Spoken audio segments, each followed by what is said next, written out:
Hello বন্ধুরা, আজকে আমি আপনাদের সামনে একটা মুখরোচক মজাদার খাস্তা রেসিপি নিয়ে চলে এলাম, যা আপনারা দেখলে বুঝতে পারবেন এখানে আমি কি দিয়ে কি উপকরণ দিয়ে আমি এই মজাদার নাস্তা রেসিপিটা তৈরি করলাম।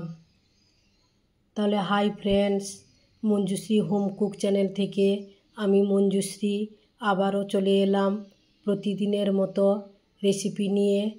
তাহলে দেখলে বুঝতে পারবেন এখানে আমি কি রেসিপি আজকে আপনাদের সামনে তুলে ধরলাম। এখানে নিয়েছি আমি 4 পিস পাউরুটি, সঙ্গে একটা বড় সাইজের গাজর, একটা আলু, 2টো পেঁয়াজ, 2 টুকরো আদা, সঙ্গে 2টো পেঁয়াজ, কাঁচা লঙ্কা, বাঁধাকপি, আর নিয়েছি আমি এখানে ধনেপাতা, সাথে রয়েছে বিনস। তাহলে আপনারা একটা লাইক দিয়ে ফুল ওয়াচ করলে বুঝতে পারবেন এখানে আমি কি দিয়ে কি উপকরণে আমি আজকে নাস্তার রেসিপিটা নিয়ে এলাম। তাহলে চলুন বন্ধুরা, মূল রেসিপিতে ফেরা যাক। যে বড় সাইজের গাজর দেখিয়েছিলাম, ওই গাজরটাকে আমি এখানে গ্রেট করে নিলাম। গ্রেট করে নিয়ে আমি একটা প্লেট নিয়েছি, ওই প্লেটের মধ্যে গুছিয়ে একটা সাইডে রেখে দিলাম। এবার তারই পাশে যে আলুটা দেখিয়েছিলাম, ওই আলুটাকেও আমি সেম প্রসেসে আমি গ্রেট করে নিব। তাহলে আলুটাও আমার গ্রেট হয়ে গেছে। এবার আর একটা জিনিস গ্রেট করতে বাকি আছে, যা হলো বাঁধাকপি। তাহলে বাঁধাকপিটাকেও আমি সেম প্রসেসে এইভাবে গ্রেট করে নিব।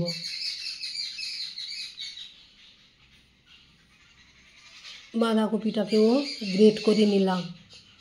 তাহলে এখানে যে নাস্তা রেসিপিটা কিন্তু স্বাস্থ্যকর রেসিপি, কারণ এখানে পুরো রেসিপিটাই তৈরি করব আমি সবজি দিয়ে।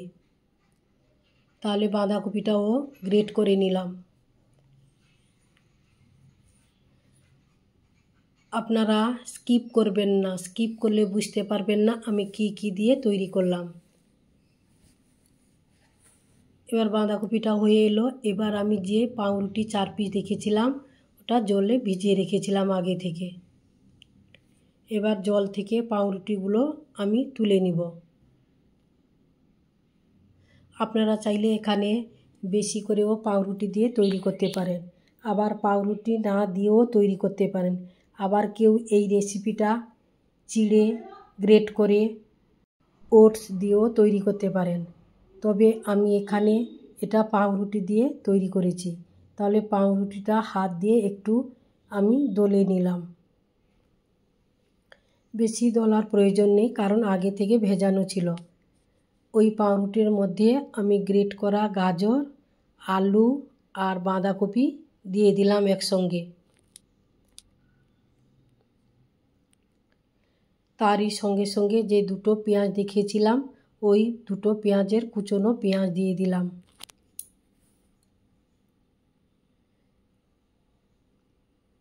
পেঁয়াজটা দেওয়ার পর 1 চামচের মতো আমি এখানে হলুদ গুঁড়ো দিলাম,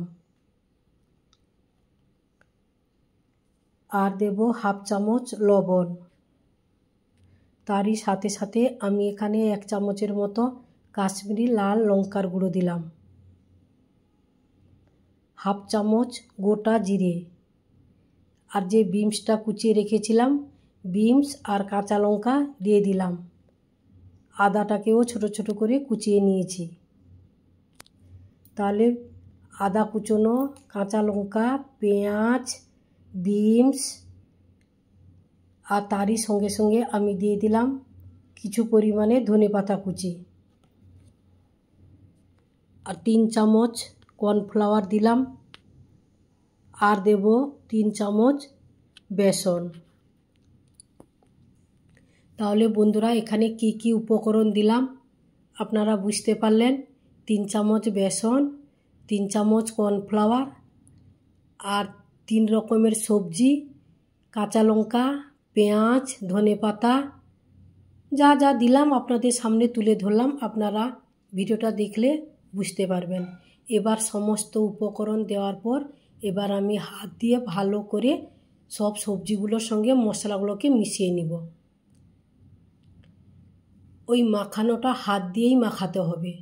যত যাই হোক চামচ দিয়ে মাখালে মাখানোটা ঠিক হবে না, তবে আমার মনে হয় এইভাবে আপনারা হাত দিয়ে ভালো করে মাখিয়ে নেবেন। মাখিয়ে একটা ডোর মতো তৈরি করে নেবেন। ওটাকে 10 মিনিটের মতো আমি রেস্টে রেখে দিলাম। অন্যদিকে আমি কড়াইতে কিছু পরিমাণ সাদা তেল নিয়ে গরম করে নিয়েছি। ওই তেলের মধ্যে একটু বড় বড় সাইজে বড়ার আকারে আমি দিয়ে দিলাম।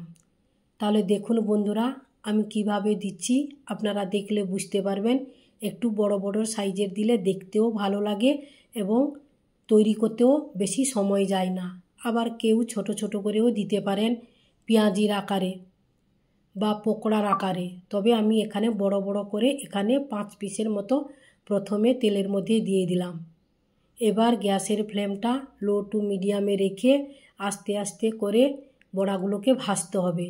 নাহলে অতিরিক্ত হাই ফ্লেমে দিলে নিচে তলানিটা লেগে যাবে, কিন্তু বড়াটা ঠিকঠাক হবে না, ভেতরে কাঁচা থেকে যাবে। কারণ এটা তো পুরোটাই সবজি দিয়ে আমি এখানে তৈরি করছি। অনেকে সবজি খেতে পছন্দ করেন না, আমার মনে হয় এইভাবে যদি তৈরি করে দেন মোটামুটি সবাই সবজিটা খেতে পারবে বা পছন্দ করে, বুঝতেই পারবে না যে এই নাস্তার রেসিপিটা সবজি দিয়ে এখানে আমি তৈরি করেছি। তাহলে এইভাবে উল্টে পাল্টে কিছুক্ষণ ধৈর্য ধরে নাড়লে আমার এই রেসিপিটা রেডি হয়ে যাবে। তাহলে যে সকল বন্ধুরা এখনও চ্যানেলটিকে সাবস্ক্রাইব করেনি সেই সকল বন্ধুদের কাছে আমার একটাই অনুরোধ, চ্যানেলটিকে সাবস্ক্রাইব করে পাশে থাকা বেল আইকনটি প্রেস করে দিবেন। তাহলে আপনাদের কাছে আগে আমার নোটিফিকেশান পৌঁছে যাবে। তাহলে আপনাদেরও সুবিধে হবে আমার ভিডিও দেখার। আর পুরনো বন্ধুদের অনেক অনেক ধন্যবাদ পাশে থাকার জন্য। আর আজকের রেসিপিটা আপনারা ফুল ওয়াচ করার পর আমার কমেন্ট বক্সে কমেন্ট করবেন যে আজকের রেসিপিটা আপনাদের সামনে তুলে ধরেছি, ওই রেসিপিটা আপনাদের কেমন লেগেছে। আরও যদি ভালো লাগে তাহলে আপনারা লাইক, কমেন্ট, শেয়ার, সাবস্ক্রাইব করে পাশে থাকবেন।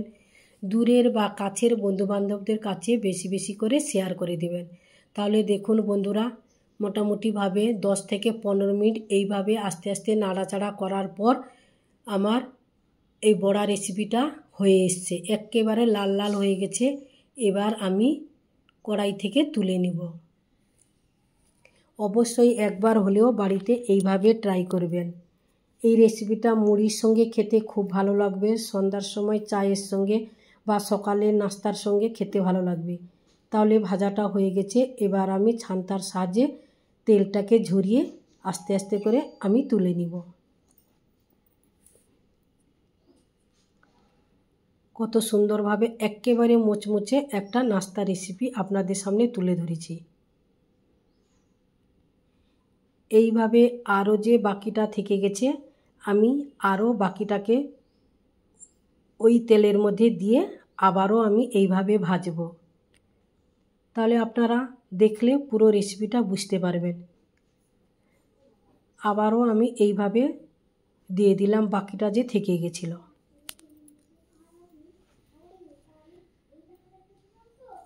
আর একে অপরের পাশে আমাদের থাকাটা উচিত, তা নাহলে আমরা একা একাভাবে কখনো এগোতে পারবো না। আর আপনারা ভিডিও দেখার সময় অবশ্যই একটা লাইক দিয়ে ভিডিও দেখবেন। বন্ধুদের কাছে একটাই অনুরোধ, অনেকে ভিডিও দেখেন কিন্তু লাইক দেন না। আপনারা প্রথমেই লাইক দিয়ে ভিডিওটা দেখা স্টার্ট করবেন। তাহলে দেখুন বন্ধুরা এইভাবে আমার দুটো মাধ্যমে ভাজা হয়ে গেল। তাহলে আজ আসছি, নমস্কার। আবারও আপনাদের সঙ্গে আমার দেখা হচ্ছে অন্য কোনো রেসিপিতে। ততক্ষণে আপনারা ভালো থাকুন, সুস্থ থাকুন, সাবধানে থাকুন। অবশ্যই অবশ্যই বাড়িতে একবার হলেও আপনারা ট্রাই করবেন। আমি একটা প্লেটে কিছু পরিমাণে বড়াগুলো নিয়ে নিয়েছি, সঙ্গে নিয়েছি টমেটো সস, সাথে রয়েছে কাঁচা লঙ্কা আর রয়েছে শসা।